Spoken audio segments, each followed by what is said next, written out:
Hello there, everyone. Welcome to Insert Name of Podcast in Post. I am your host, Dogget, and with me I have the magnificent Davey Peppers. Hello, everybody. Hope we're all ready to have a spooky and surprisingly wholesome time. You think this is wholesome? I do think the show is very wholesome. I think that's the beautiful thing about it is that rewatching these two episodes, because we're recording episodes 1 and 2 in tandem, I was shocked at how much the show believes in the human spirit and believes in the goodness of people above all else. And that is something that I'm very excited to get into over the next, 400 episodes of this show or something. Yeah. I was gonna say that actually. What I think it's kind of weird how people remember the Twilight Zone, but they always remember like the ones with the fucked up endings. We just a guy who likes reading who can't read anymore. It's like, come on, guys. Yeah, they remember the punchline episodes, which I understand because they're so memorable, or they remember the like really scary ones like Nightmare at 20,000 Feet. But I think what a lot of people forget, myself included, is that the show is not really about the punchlines, and it's not really about the scares. It is about using the science fiction and the fantasy and the horror to try and teach us a lesson in the nicest way that can possibly come off. Yeah, it's not like oh, humanity is doomed. That's not what we're getting here. We're getting little tales that like are kind of larger than life, but done in such a way that we can relate to them. This first episode, what's it called, Davey? The first episode of The Twilight Zone is called Where Is Everybody? It was originally broadcast on October 2nd, 1959 on CBS. The episode follows Mike Ferris, played by Earl Holliman, who is a Air Force man who wakes up in a town. He has no memory. He just knows his face, and he sees a lot of Air Force stuff around him. So he's like, "Well, I guess I'm in the Air Force." But there's nobody else in this town. There is one mannequin, and that's about it. And so the episode involves him walking around this derelict town trying to figure out where other people are and what he needs to do to either wake up out of whatever horrible dream he's in or figure out what's actually going on. There's like a really funny moment in that episode for me where he's trying his best to find people. He's looking around. That's why he finds a mannequin. Because it's just there, and he just wants someone to talk to. And there's a point where like church bells ringing, and by this point, are church bells automated or do people ring them still? I'm pretty sure they ring them manually. Okay, so at that point, a church bell rings. He's looking for people, and he stares at the church for like 10 seconds. Well, I'm not that desperate yet, and he goes into a drugstore. That's what happens. And I loved it. His interactions with the empty space, it doesn't give us a ton of insight into the character, and we won't go into the very end of the episode just yet to kind of give our discussion a bit of a flow consistent to what the actual episode does, but... Well, we knew he's perceptive. Like, there's a point in the episode where, I think he gives up on the idea that it's a dream, because he's looking around a bookstore, and he's like, man, this is really detailed. These pages are all filled, there's titles on everything, there's, like, charts of football games. Yeah. I will say probably my favorite moment of the episode is early on when he's in the diner and he's just trying to kind of call like a waitress or someone to come and take his order, and he's just running around in the back going, "Hey, I got $2.85. I'm a paying customer and I want to give you my money." Which my heart bled for him. Like how many of us have been in that situation where it's like, I have money. I have the money. Just serve me. And it's tragic and kind of funny, and it also gives us just enough of an insight into his character where there is I don't want to say like a sense of entitlement, but almost this unwillingness to be alone and this unwillingness to handle the absence that makes this story so tragic and almost makes you feel a little queasy by the end of it, with the inevitable twist, of course. Yeah, there's a thing about it because of a time period we currently live through, like over the last year. Like we're I think we all relate to this idea that restaurants actually aren't just places where we eat. They're a social activity. They're like an interaction, a reason to get out of the house. And and he's there, and he's by himself. And I don't know if you've ever been in a restaurant by yourself. It doesn't always feel good. It does. It feels wrong. It's the famous painting of the restaurant with no doors and no entrances. It very much gives me that same feeling, and that's one of my favorite pieces of art ever. So I like this very much. I do think, and obviously this has nothing to do with the actual quality of the episode, but 60 years down the line, it is hard not to watch this episode and just go, man up. Like we've been inside and isolated from people for so much longer than you have.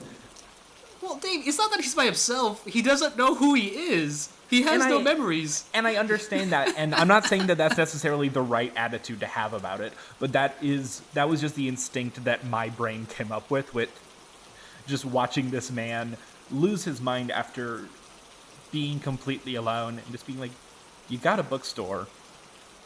You can read the books. I know this sucks, and I understand that it sucks, but also, Davey, if I asked you to come to my birthday party, and I begged you for like weeks to come, and on the hour you're supposed to arrive, I just get a stack of books instead, I would let you know, I will be infuriated if you send me a bunch of books instead of your company. Well, now I have to do that, so get ready for that episode eventually when I don't show up to Dogget's birthday. I just have a bunch of books in a trench coat. It's like, it's so informative, but I'm still mad. Oh, but there's something else. So, wait, we wanna get to the twist of the matter. What happens at the end? I think we should get into the twist of the matter. Let's get twisty. Okay, so by the end of it, he is banging his head against the wall. He is just begging for everything to end. And lo and behold, what is going on? What's been transpiring this entire time with this man just wandering around this isolated town with nothing but a mannequin to keep him company? Or wait, did you watch something else completely different? What was the ending, Davey? The ending is, it turns out that this is a U.S. Air Force space training technique. So they're putting our hero in isolation for a week or so and saying, hey, we're going to see if you go insane or not, because we're trying to send people to the moon, and if people are going to go nuts and get space madness, then that's going to be a really big problem. So the town and the emptiness is all caused by, it's a hallucination caused by sensory deprivation from the isolated sensory deprivation tank that he is being placed in by the Air Force. So the ending of the episode has Ferris being told that this is going to be really similar to the eventual moon mission, where he will be entirely alone, even though his needs will be met and he'll be able to have food and entertainment. He got more than the actual astronauts got. Oh, 100%. And at the end of the episode, he looks into the sky, speaking to the moon, saying, don't go away up there. We'll be up there in a little while. And that is the end of the episode before we get into Rod Serling's narration.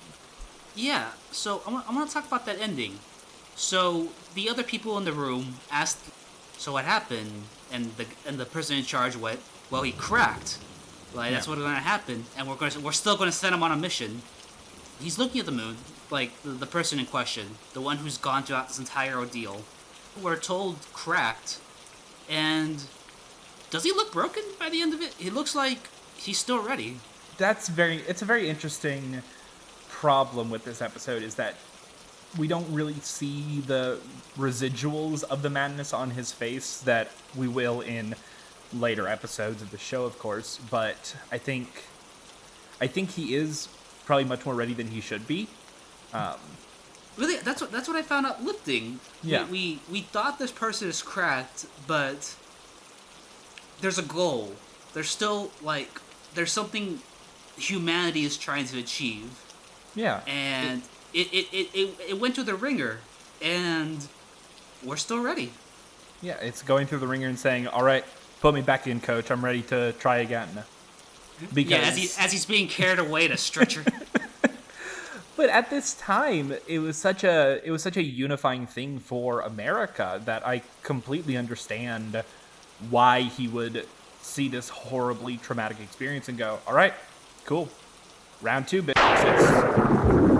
Let's go. Let's send me back into the tank once again because we're getting closer and closer to the right answer for how people can handle this." And it is uplifting, and it is also very sad in a very odd way. I found this episode to not uplift me necessarily, and more, I found it much more tragic than I was expecting it to, I should say. Well, it's like First Man. Like, you watch that and it's like, oh man, if Neil Armstrong was as dead inside as Ryan Gosling portrayed him to be, then yeah, these moon missions were no joke. They will shatter you as a person. Yeah, I mean, people died. Like, a lot of people died trying to make the moon missions happen, and people's lives were forever changed, and some of them were forever ruined. Which makes this episode oddly prescient in that way, where obviously they knew and had information that it was not going well. But I think it tapped into something that a lot of Americans at that time didn't really realize, how much of a struggle and how much of a task of Herculean proportions it was to put a person on the moon.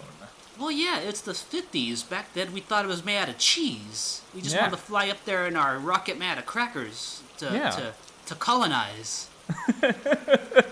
Hey, if there were people on the moon, we would have colonized them. USA, man. USA. That must have been a different point in human history where, there's footprints on the moon. Yeah. Like Air Jordans are up there. Like it puts our it's like that Jerry Seinfeld joke where it's like, what's the point of anything else? We're already on the moon. Why isn't everything else perfect?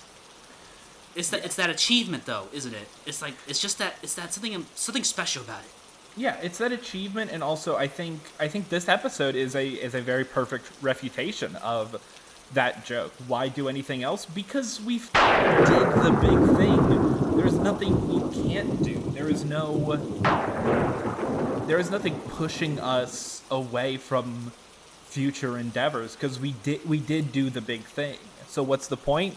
The point is that we've done it. So let's do more. I'm sorry, I don't know if we were planning to swear on this show, but I kind of just made that call. You have any other thoughts on this episode, Davey? I got this episode confused in my head because I remember being told that the episode Where Is Everybody ends with the main character realizing that they are in a mannequin dog, like a dollhouse kind of thing, which is not what happened, obviously, at the end of this episode. So I don't know what I was told when I was a kid, but we might get to that episode at some point later on in the show. Well, spoilers, now I know we're going to have a mannequin episode. Well, I don't know when it is, I don't know what it's going to be, and I don't know if that was an accurate, I don't know if that was an accurate piece of information given to my tiny little brain. Oh, by the way, not for nothing else, I'm really glad we're talking about a show where we don't got to do too much preamble. People know Twilight Zone. People who isn't aware of this achievement in television. I hope everyone's aware of it. That sounds I'm saying it's impossible. Depressing. It's impossible not to be aware. Like, shows still reference it. Like, wait. Yeah. Do they? Yeah, I mean, even without the references, we got a reboot of The Twilight Zone, like, 2 years ago.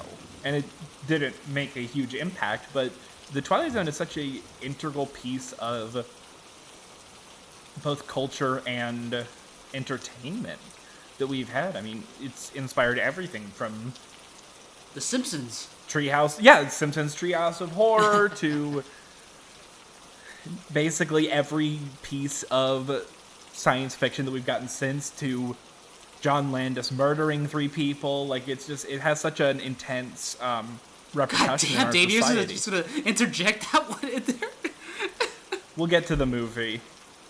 Oh my god. Okay, well, Davey, I actually really do like this episode a lot, but I have to admit, because it is just a man wandering a town the entire time, there's not too much to say about it. What do you think? What do you think this episode inspired? Who do you think? What did this episode put out there? Who's been influenced, or who do you think influenced this episode? I think this episode is probably one of the less influential of the Twilight Zone episodes. Honestly, Will Smith begs to differ, sir. Well, that's the thing, because because Richard Matheson was a very notable influence on and working with the Twilight Zone. The original I Am Legend novel came out earlier in the 50s, so there's a very good chance that this episode was to some degree inspired by it. And much like I Am Legend, you can see a lot of stuff that this episode is doing in basically any other single person survival story, for lack of a better way of describing it. So movies like Gravity and All Is Lost all coalesce at a lot of very similar points, one of which is, where is everybody? Where is everyone? I don't know. That is the question. Yeah. And that's not the title of this podcast. No, it is not, but it is the title of this episode. Okay. I was just like, you had to, like, come on. Will Smith had to watch this episode. He had to watch this man talking to that mannequin. And he's like, oh, I can milk 10 minutes out of this. Yeah. And he did, and he was wonderful. He was wonderful.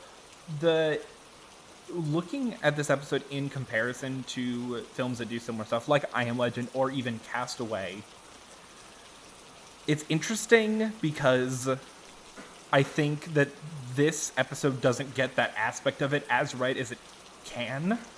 And I think we've seen that aspect be done so much better in stuff like Castaway or I Am Legend. And maybe that's just because of having more time to explore those spaces and explore what makes that concept so tragic and upsetting. So you're saying this episode walked so Tom Hanks could run? Yes, that is what I'm saying. Okay. Alright. Well, one other thing I want to talk about. Well, I don't know if I want to say grades or talk about, but I do want to get into this. Yeah. One thing is, like, how well do we think this episode stood the sands of time? And I'm gonna say, there's a scene in this episode where he gets to a telephone booth and he calls the operator and he's trying to talk to them and he finds out it's an automated machine and he just breaks down. Yeah. And I just had flashbacks to me trying to get to Xfinity, just trying to get my internet worked out, and every time I call, it's a machine, Davey. It's a machine on the other line. There's no people there. There's no people with these apps we talk to. You ever try to get a refund? You don't get a person. They send you to an automated message. It's always an automated message. I'm an AI. I'm not even real. That would honestly not shock me even in the slightest. But yeah, I was watching that scene and I thought, 60 years later, nothing changes. Yeah. There are little moments like that, and there's moments like that in every Twilight Zone episode, just because it was written by some of the most brilliant people to have ever worked in television. But I don't think this has the same... And obviously we're grading on a very steep curve because some of these episodes are going to be so powerful and resonant that something as simple as a very good episode of television is going to feel lesser. So Better be. it's unfair to this episode to say that I think it doesn't have as much of an impact as the other episodes of this program, but that's just kind of the case from my perspective. It is a lesser episode of one of the best TV shows ever made. Oh man, so only a B plus? Yeah, that's actually perfect. Yeah, B plus.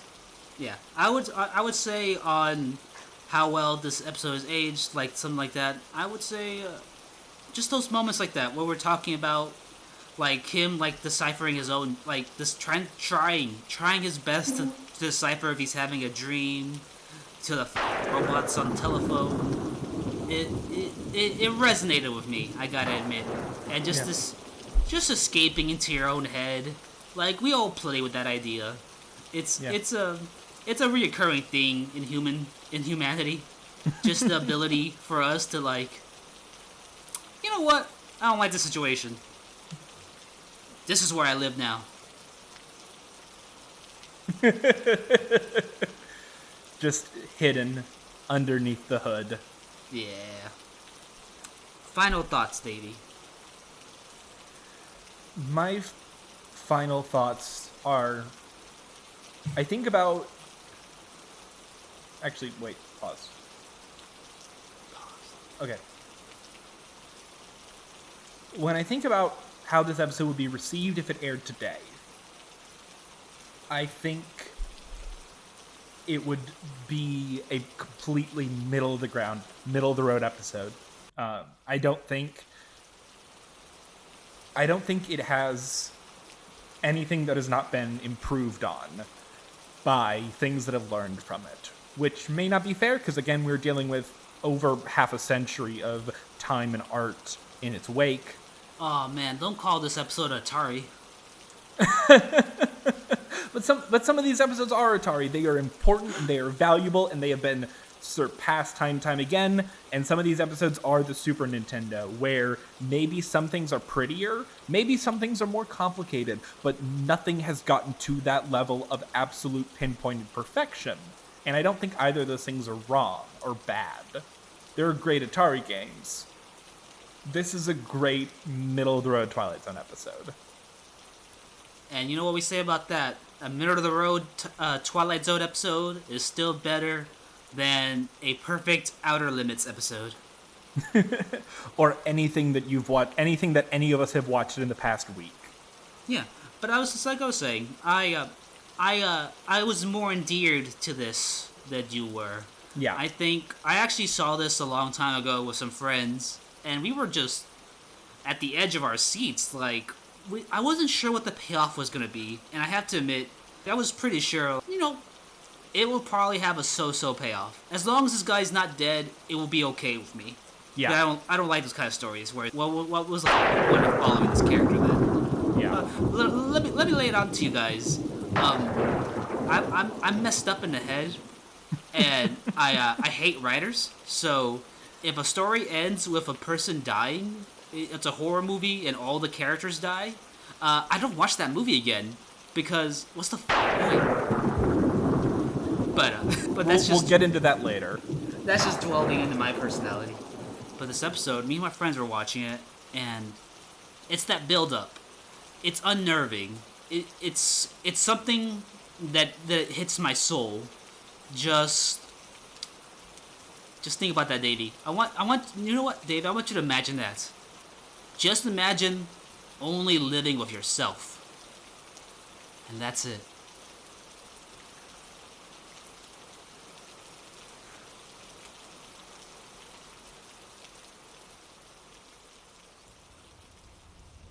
I like it.